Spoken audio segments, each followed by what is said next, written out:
ঢাকা মহানগরীকে শব্দ দূষণ নিয়ন্ত্রণে আজ থেকে সচিবালয় সহ বিভিন্ন নীরব এলাকায় হর্ন বাজানোর বিরুদ্ধে কঠোর অভিযান শুরু করেছে ডিএমপি।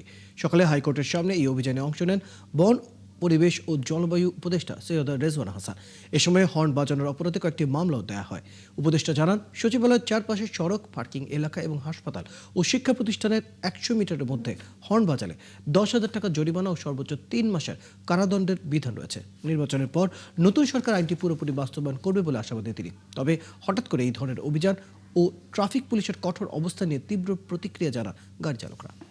নির্বাচনের আগে হয়তো ধারাবাহিকতাটা রাখা সম্ভব হবে না, নির্বাচনের পরে যদি পরিবেশ অধিদপ্তর এবং পুলিশ একসাথে কাজ করে তাহলে এই শব্দ দূষণের যে অত্যাচার, এটা থেকে আমরা বাংলাদেশের মানুষকে একটা পর্যায়ে মুক্ত করতে পারবো বলে আশাবাদ ব্যক্ত করছি।